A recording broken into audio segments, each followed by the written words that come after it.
Isabelle here today to show you something on my iPad. And no, this is not my dog. This is my sister's dog. They just happen to look very similar. So today, I am here to show you the differences and similarities between Notability and GoodNotes. So let's get started. So first of all, Notability, and on my right, I have GoodNotes 5.3. And if you're waiting for me to make a decision, I honestly use both. So there you go. You can stop watching now. But if you're still here, I will show you why I use both, as well as some similarities and differences between the two apps. So first of all, Notability on my left, the way that they organize it is actually kind of weird. So you have dividers and then you have subjects. I divided it by subject and then I split it up into sub-subjects. So here I have Chem 112 and in this folder that lead into my notes. That's how that works. And it has all of your notes as well as recent ones and some that are unfiled. And then on GoodNotes, it has everything in one specific folder. I think GoodNotes wins when it comes to organization because everything is in one place and it's a lot easier to find instead of having to deal with from a folder into a subject into your notes. It's a lot more work. And GoodNotes, right when you open it, it goes right when you pick a subject, it goes straight to where you last left off. And yeah, I prefer GoodNotes when it comes to organization. So when it comes to what I use the apps for, I personally think that Notability is better for writing on documents and GoodNotes is for writing freehand. Now, what I mean by freehand is that you don't have an outline, how most college professors would use an outline or slides that you can write notes on. That's what I would use Notability for because it's a lot easier to scroll through and to follow lectures. And on GoodNotes, I would say I use that more for like math or for a language class where I'm constantly writing things out of mind. So let's open some examples. So on my left, I have my chemistry notes from last semester. Let's just scroll to the top.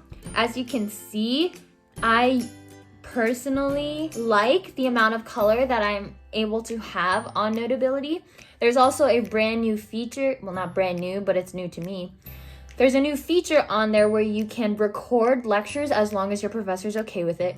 You can record lectures and then as you write, it'll track where you've written something. So if you scroll through something in lecture, you missed it, you want to rewrite it, you can just write it in and then it will file it at that timestamp.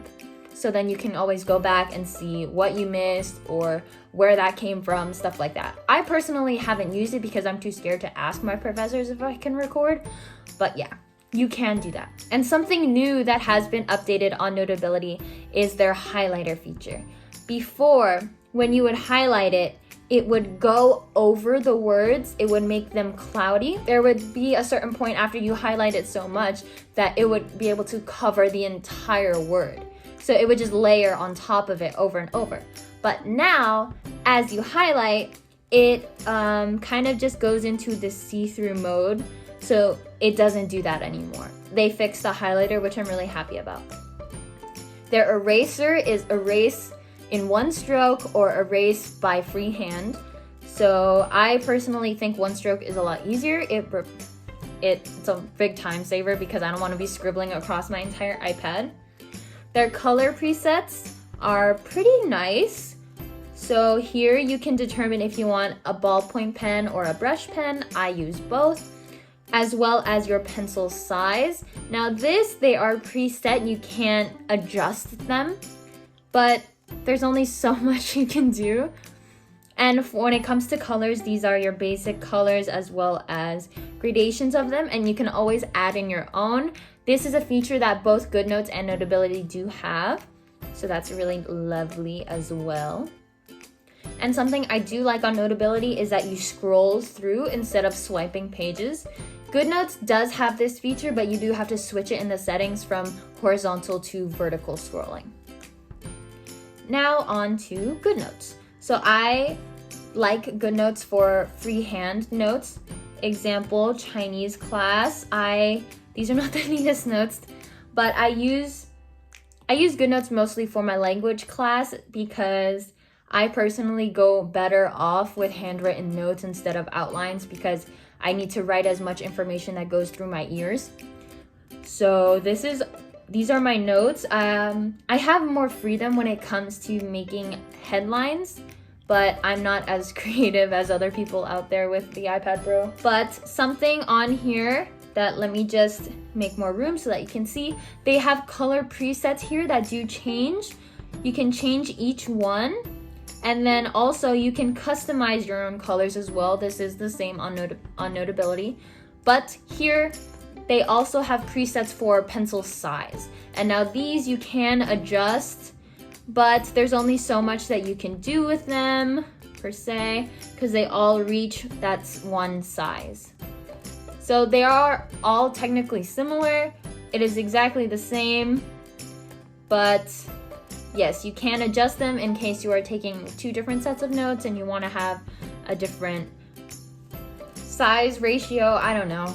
I typically stick to 0.4 millimeters because I use 0.38 gel pens, so I like everything to be the same size. I'm really compulsive that way. I like to use it mostly for handwritten notes just because it takes to your hand better, so when you're writing it feels more natural. It feels like you're actually writing on paper. I feel like this is what it would really look like on a piece of paper. And on here, they do have the possibility to clear the entire stroke or erase only the highlighter. On Notability, you would just erase the entire thing. If you wrote on highlighter, it would erase the entire thing. Now on Notability, you do have the option to change that.